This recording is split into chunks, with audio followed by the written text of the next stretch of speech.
নমস্কার সকলকে, Mithu's kitchen official চ্যানেলে আপনাদের সকলকে স্বাগত জানাই। আশা করি আপনারা যে যেখান থেকে আমার এই ভিডিওটি দেখছেন আপনারা সকলে ভালো আছেন এবং সুস্থ আছেন। আজকে আপনাদের সাথে শেয়ার করে নেব ভীষণ লোভনীয় স্বাদের পাকা আমের দইয়ের রেসিপি। ভীষণ লোভনীয় হয় খেতে, ছোটো থেকে বড় সকলে বেশ পছন্দ করবে। ঠান্ডা ঠান্ডা এই ডেজার্ট রেসিপি বাড়িতে একবার হলেও কিন্তু ট্রাই করে দেখার অনুরোধ রইল। কম বেশি আমরা সকলেই বানিয়ে থাকি, কিন্তু আমি যেভাবে বানিয়ে থাকি তার একটি রেসিপি আপনাদের সাথে শেয়ার করে নিচ্ছি। আশা করব আপনাদের ভীষণ ভালো লাগবে। তাহলে চলুন রেসিপিটি শুরু করা যাক। তার জন্য প্রথমেই কড়াইয়ের মধ্যে আমি এখানে আগে থাকতে 2 লিটার দুধকে ঘন করে জাল দিয়ে সেটাকে 1 লিটার কনসিস্টেন্সিতে নিয়ে আসছিলাম। সেই দুধটা আমি কড়াইয়ের মধ্যে দিয়ে দিয়েছি। তারপরে মিডিয়াম টু হাই ফ্লেমে দুধটাকে বেশ খানিকক্ষণ সময় ধরে ফোটাতে হবে। দুধটাকে আমি আগে থাকতে এখানে ঘন করে জাল দিয়ে রেখেছিলাম, তার একটাই কারণ 2 লিটার দুধকে আমি 500 ml করব। সেই ক্ষেত্রে যদি আমি পুরো প্রসেসটা ভিডিওতে দেখাই সেখানে কিন্তু ভিডিওটা অনেকটা পরিমাণ বড় হয়ে যাবে। সেই জন্য এখানে আমি আগে থাকতে 2 লিটার দুধকে 1 লিটার করে নিয়েছিলাম। আর এখানে কিন্তু আমি খাঁটি গরুর দুধ ব্যবহার করছি। আপনারা যদি খাঁটি গরুর দুধ না পান সেই ক্ষেত্রে লিকুইড দুধ বা গুঁড়ো দুধ দিয়েও করতে পারেন। আমি এখানে গুঁড়ো দুধও দেবো, 1 প্যাকেট, ছোটো প্যাকেটের 1 প্যাকেট দেবো, কিন্তু পুরো দুধটাই কিন্তু বেশিরভাগটাই রয়েছে খাঁটি গরুর দুধ। এতে করে দইটা খুব ভালো হয় খেতে এবং টেস্টি হয়। দুধ যত ভালো কোয়ালিটির হবে ততই কিন্তু দই বা মিষ্টি বলুন দুধের বানানো সেটা কিন্তু টেস্ট খুব ভালো আসে। প্রায় 15 মিনিট মতো ফোটানোর পরে দেখতেই পাচ্ছেন কতটা পরিমাণে দুধটা কমে গিয়েছে, অর্ধেক হয়ে গিয়েছে যতটা পরিমাণে ছিল। সেই পর্যায়ে আমি এখানে দিয়ে দিচ্ছি ছোটো বাটির 1 বাটি চিনি। মিষ্টিটা যে যেমন খেতে পছন্দ করেন সেই মতো এখানে দেবেন। যেহেতু আমি এখানে 2টো মাঝারি সাইজের আম ব্যবহার করব, সেই ক্ষেত্রে আমি যে আমটা দিচ্ছি এখানে কিন্তু আমটা প্রচণ্ড পরিমাণে মিষ্টি। যদি আমের মধ্যে একটু টক ভাব থেকে থাকে সেই ক্ষেত্রে চিনিটা একটু বেশি পরিমাণে দিতে হবে। আর তাছাড়াও যারা একটু মিষ্টি বেশি পছন্দ করে থাকেন তারা চিনিটা একটু বেশি পরিমাণে দিতে পারেন। মিষ্টিটা যে যার পছন্দ মতো এখানে ব্যবহার করবেন। চিনিটা দেওয়ার পর প্রায় মিনিট 5 হাতে সময় নিয়ে এটাকে আমি একটু ফুটিয়ে নিয়েছি, যাতে করে চিনিটা যখন দুধের মধ্যে গলতে শুরু করবে দুধটা কিন্তু একটু পাতলা হবে। সেই ক্ষেত্রে মিনিট 5 ফোটানোর পরে দেখবেন একটু যখন ফুটে আসবে দুধটা, ঠিক সেই পর্যায়ে আমরা যেহেতু আগেই বলেছি এখানে আমি গুঁড়ো দুধ ব্যবহার করব, সেই জন্য কিন্তু আমি এখানে যখন এরকম ফুটতে শুরু করবে ঠিক সেই পর্যায়ে আমি এখানে 3 থেকে 4 হাতা মতো দুধ একটি গ্লাসের মধ্যে তুলে নিয়েছিলাম। গরম দুধ রয়েছে, এই গরম দুধটাকে হালকা একটু ঠান্ডা করে এর মধ্যেই কিন্তু আমরা যে গুঁড়ো দুধের প্যাকেট হয় 10 টাকা, যে কোনো কোম্পানির নিতে পারেন, সেই কোম্পানির গুঁড়ো দুধের প্যাকেট এখানে আমি গুলে নেব। উষ্ণ গরম দুধের মধ্যে গুঁড়ো দুধটা গুললে কী হয়, খুব সুন্দরভাবে কিন্তু গোলা হয় এবং এতে করে কোনো দলাভাব থাকে না। সেই জন্যই কিন্তু আমি এখানে গুঁড়ো দুধটা উষ্ণ গরম দুধের মধ্যে কিন্তু গুলে নিয়েছি। এইভাবে কিন্তু গুলিয়ে নিয়েছি যাতে করে কোনো দলাভাব না থাকে। খুব ভালো করে কিন্তু গুলিয়ে নিতে হবে। গোলানো কিন্তু হয়ে গিয়েছে এবং এই পর্যায়ে লিকুইড দুধের মধ্যে গুলিয়ে নেওয়া গুঁড়ো দুধটাও কিন্তু এর মধ্যে দিয়ে দিলাম। এই দুধটা দেওয়ার পরও প্রায় 10 মিনিট মতো হাতে সময় নিয়ে আবারও ফুটিয়েছি। দই বানানোর প্রসেসটা খুবই সহজ, খুব ইজি, কম সময় লাগে। শুধুমাত্র এই দুধটাকে ঘন করে জাল দিতে হয় হাতে সময় নিয়ে, ধৈর্য নিয়ে, তবেই কিন্তু দই খেতে ভালো হবে এবং টেস্টি হবে। না হলে কিন্তু দই ভালো মতো বসবে না, খেতেও ভালো লাগবে না। আর এইভাবে যদি ঘন করে দুধটাকে ফুটিয়ে ফুটিয়ে সেই দুধের দই করা হয় তাহলে যখন দইটা খাওয়া হবে ভীষণ সুন্দর একটা স্বরের আস্তরণ পড়ে। দই খাওয়ার সময় বুঝতে পারবেন, যারা এইভাবে দই বানিয়েছেন বা খেয়েছেন এরকম বানানো দই তারাই জানবেন কতটা টেস্টি হয় নর্মাল দইয়ের থেকে। তারপরে যেহেতু আগেই বলেছি 2টো মাঝারি সাইজের আম আমি এখানে নিয়েছিলাম, আটির অংশটা আমি কিন্তু বাদ দিয়ে দিয়েছি, আটির অংশটা নেব না। এইভাবে 4টে আমের স্লাইস নিয়ে নিয়েছি। তারপরে একটা ছুরির সাহায্যে এইভাবে চৌকো চৌকো করে বক্স করে নিচ্ছি।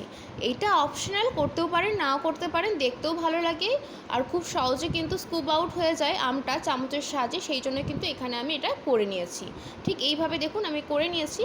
করে নেবার পরে একটা চামচের সাহায্যে খুব সুন্দরভাবে এইভাবে করে কিন্তু স্কুপ আউট করে নিচ্ছি। এইভাবে সুন্দর করে কিন্তু আমটা উঠে চলে আসে খোসাটা থেকে, এতে করে বেশি কষ্ট করতে হয় না। তবে আপনারা চাইলে আমটাকে ম্যাশারের সাহায্যে ম্যাশ করে নিতে পারেন আটির অংশটা বাদ দিয়ে, তাহলেও হবে। মোটামুটি আমরা এটাকে আমের পাল্প যেহেতু তৈরি করব সেই ক্ষেত্রে এখানে আমি এরকম প্রসেসটাই ফলো করেছি।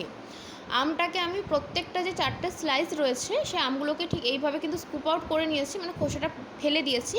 তারপরে ঢাকা দিয়ে মিক্সিং জারের মধ্যে খুব সুন্দর করে কিন্তু ব্লেন্ড করে নিয়েছি। এরপরে আমের যে মিশ্রণটা রয়েছে সেটা কড়াইয়ের মধ্যে দিয়ে খানিকক্ষণ একটু পাক দেব। পাক দেওয়ার একটাই কারণ, যেহেতু যে কোনো ফলের মধ্যে কিন্তু জলভাব থেকে থাকে, এটা আমরা সকলেই জানি। তাই আমের যে পাল্পটা রয়েছে সেটা যাতে একটু শুকনো শুকনো হয়ে যায়, মানে একটু টান টান চলে আসে ব্যাপারটা, সেই জন্য এখানে আমি প্রায় 7 মিনিটের মতো সময় নিয়ে একদম লো ফ্লেমে কিন্তু পাক দিতে হবে। মিডিয়াম টু হাই ফ্লেম করবেন না, একদম লো ফ্লেমে পাক দেবেন। তাতে করে কি হবে, আমটা কড়াইয়ের গায়ে খুব একটা লেগে যাবে না এবং খুব সুন্দরভাবে কিন্তু আমটার একটা ফ্লেভার আসবে। এবং হচ্ছে বড় কথা যে আমটা যদি মিডিয়াম টু হাই ফ্লেমে দেন সেই ক্ষেত্রে একটা পোড়া পোড়া ভাব হয়তো চলে আসতে পারে।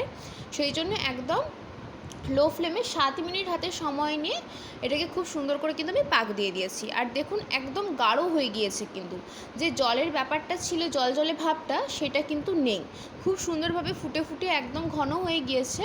ঠিক এই পর্যায়ে কিন্তু দেখে বুঝতে পারবেন যে খুব সুন্দরভাবে আমাদের আমটা পাক দেওয়া হয়ে গিয়েছে, একদম সুন্দরভাবে কড়াই ছেড়ে চলে আসছে।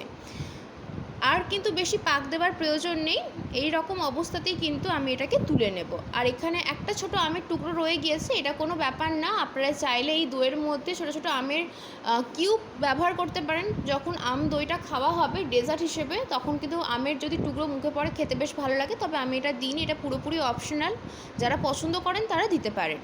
খুব সুন্দর করে পাক দেওয়া হয়ে গিয়েছে এবং কালারটাও দেখুন অনেকটা পরিমাণে চেঞ্জ হয়ে গিয়েছে। ঠিক এই পর্যায়ে একটি পাত্রের মধ্যে আমি এখানে আমের যে পাল্পটা যেটা পাক দিয়ে নিলাম সেটা কিন্তু এখানে তুলে নিচ্ছি। অতি অবশ্যই করে এই পাল্পটাকে কিন্তু ঠান্ডা করতে হবে ভালো করে। গরম থাকা অবস্থাতে কিন্তু এর মধ্যে দই একদম মেশানো যাবে না। পরবর্তী স্টেপে চলে যাই, তার জন্য এখানে আমি ছোটো বাটির 1 বাটি ভর্তি করে দই নিয়েছি। প্রায় এখানে 250 ml কাছাকাছি দই রয়েছে। দইটাকে একটা পাতলা সুতির পরিষ্কার কাপড়ের মধ্যে নিয়ে নিয়েছি। এরপরে এই দইটাকে আমি জল ঝরানোর জন্য 15 থেকে 20 মিনিট মতো একটা ভারী কিছু চাপা দিয়ে রেখে দেব, যাতে করে এইভাবে খুব সুন্দর প্রসেসে জলটা কিন্তু দই থেকে বেরিয়ে যাবে।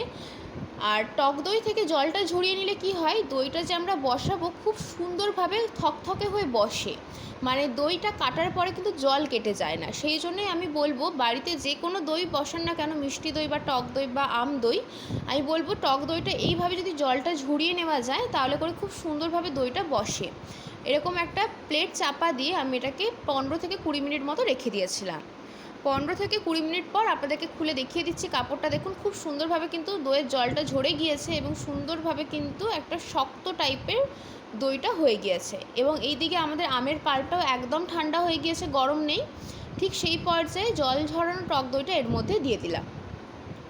দিয়ে দেওয়ার পরে একটা হ্যান্ড উইস্কের সাহায্যে খুব সুন্দর করে কিন্তু আমের পাল্পের মধ্যে টক দইটাকে মিশিয়ে নিতে হবে। যত ভালো করে মেশানো হবে ফ্যাটানো হবে ততই কিন্তু দইটা ভালো বসবে। এবং দেখতে হবে, খেয়াল রাখতে হবে যাতে দইয়ের কোনো দলাভাব এর মধ্যে না থাকে, খুব সুন্দর মসৃণভাবে যাতে দইটা মেশানো হয়ে যায়। খুব সুন্দর করে প্রায় 2 থেকে 3 মিনিট হাতে সময় নিয়ে এটাকে আমি ফেটিয়ে নিয়েছি। বেশি ফেটানোর প্রয়োজন নেই, কারণ দইয়ের কিন্তু দলাভাব সেইভাবে নেই এখানে।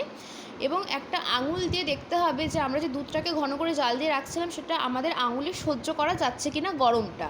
যখন একদম হালকা গরম থাকবে ঠিক সেই পর্যায়ে এখানে আমি টক দইয়ের জল ঝরানো টক দই এবং আমের পাল্পের যে মিশ্রণ রয়েছে তার মধ্যে দইয়ের মিশ্রণটা যে তৈরি করলাম তার মধ্যে কিন্তু এই দুধটা দিয়ে দেবো।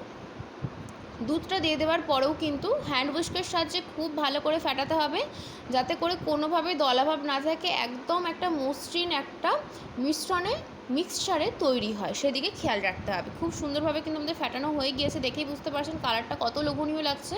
কালারটাকে যদি আরেকটু এনহ্যান্স করতে চান আপনারা এখানে ফুড কালার ব্যবহার করতে পারেন, যদিও বা ফুড কালার শরীরের পক্ষে একদমই ভালো না। সেই ক্ষেত্রে এখানে আমি কোনোভাবেই ফুড কালার ব্যবহার করিনি, যেই কালারটা আছে সেটা কিন্তু পুরোপুরি আমের কালার, সেই জন্য কিন্তু এখানে আমি আর আলাদা করে ফুড কালার দিইনি। তারপর একটা মাটির হাঁড়ি নিয়েছি, এখানে কিন্তু এই মাটির হাঁড়ির মধ্যে আমি দইটা পাতবো বা দইটাকে বসাবো।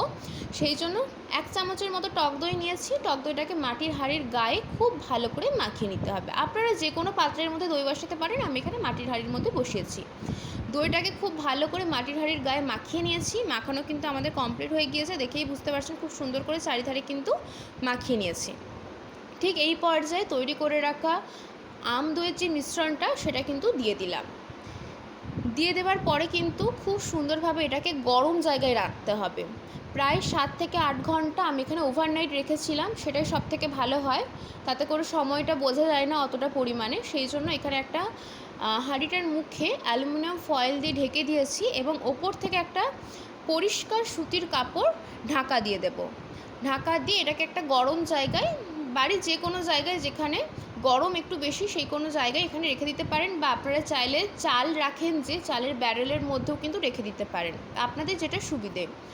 প্রায় 8 ঘন্টা পরে আমি এটা আপনাদেরকে খুলে দেখিয়ে দিচ্ছি, অ্যালুমিনিয়াম ফয়েলটা সরিয়ে খুব সুন্দরভাবে কিন্তু আমাদের এই দইটা বসে গিয়েছে। আমাদের আম দই কিন্তু একদম রেডি ঠান্ডা ঠান্ডা সার্ভ করার জন্য।